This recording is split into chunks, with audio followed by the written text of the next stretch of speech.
बहू प्रिया को आदत थी हर काम में शॉर्टकट ढूंढने की, क्योंकि उसे हर काम में आलस आता था। अरे यार, दूध गर्म कर दो ना।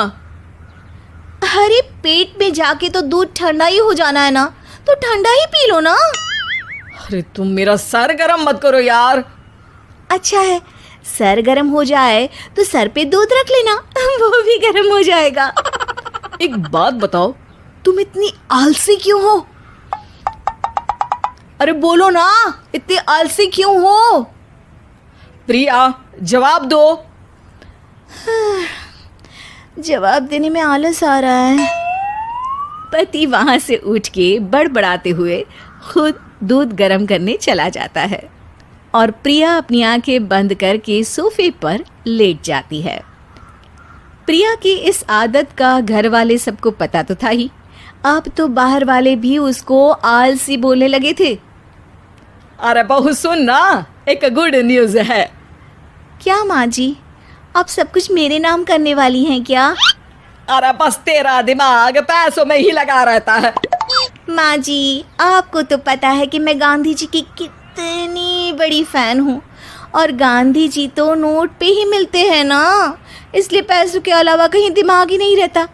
वैसे गुड न्यूज़ क्या है?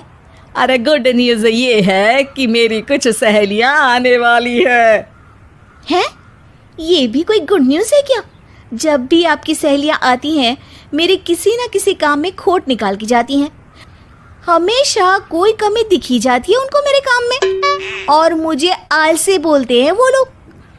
अरे तो ऐसा समझ कि आज तेरे पास मौका है उनकी नजरों में अच्छा इम्प्रेशन जमाने का। कैसे कैसे?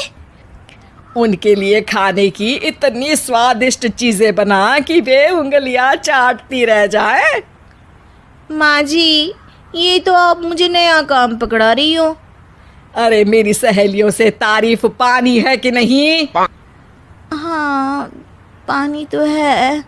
तो बस जाओ, बन जाओ बावर्ची, लगाओ तड़का, कल शाम को आएंगी वो।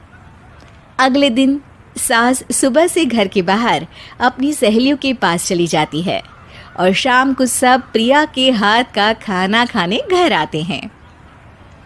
आज देखते हैं कि प्रिया बनाती क्या है। हाँ हाँ, पिछली बार हमने बोला कुछ हल्का खाएंगे तो पापड़ फ्राई करके ला दिए थे बस।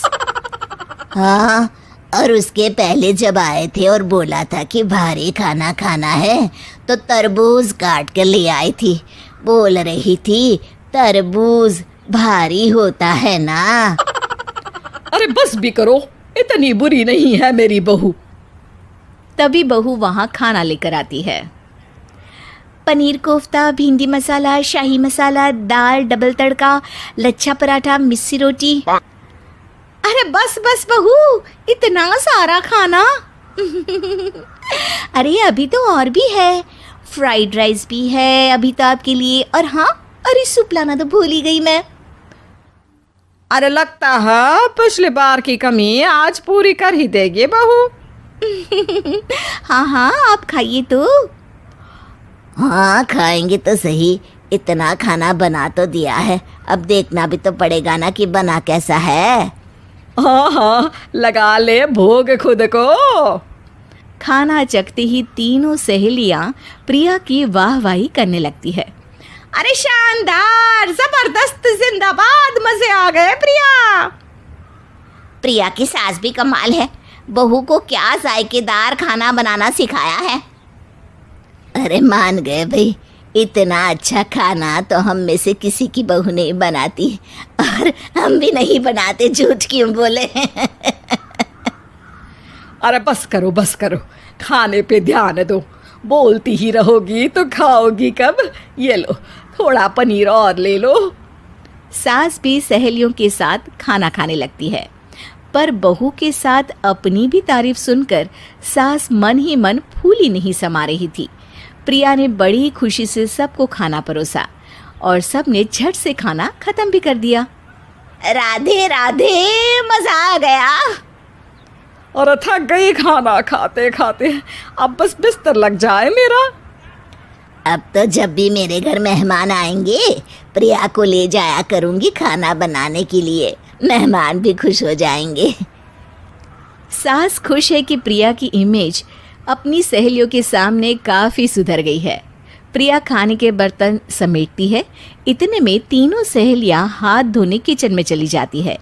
तभी एक सहेली देखती है कि किचन स्टैंड पर कागज़ पड़ा हुआ है। वो सोचती है कि कागज़ को डस्टबिन में डाल दे। जैसे ही वो उसे उठाती है तो देखती ही रह जाती है। दरअसल वो एक बिल है जिसमें वो सारी चीज़ें लिखी है जो उन्होंने अभी अभी खाई है। वो चुपचाप बिल उठाकर बाहर आ जाती है और उसके पीछे बाकी दो सहेलियां भी आती हैं। प्रिया, खाना अच्छा बनाया था, सच कहूँ तो बहुत अच्छा बनाया था।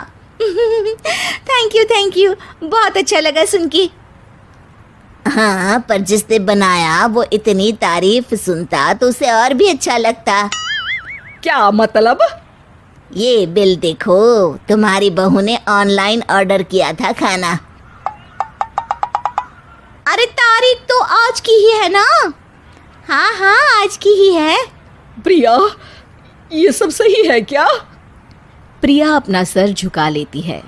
सास सब समझ जाती है कि बहू की चोरी पकड़ी गई है। इतना भी आलस अच्छा नहीं प्रिया। अरे बता ही देती कि बाहर का खाना है, मैं बाहर का खाना खाती नहीं हूँ। तीनों सहेलियां वहां से जा रही होती है कि तभी उनमें से एक मुड़कर कहती है, अब ये तो बताओ कि खाने की रेटिंग बहू को दे या डिलीवर करने वाले को। प्रिया समझ जाती है कि शॉर्टकट लेने की वजह से उसके साथ सास को भी ये बेइज्जती झेलनी पड़ी और वो कसम खाती है कि अब से शॉर्टकट से नहीं, मेहनत से काम करेगी।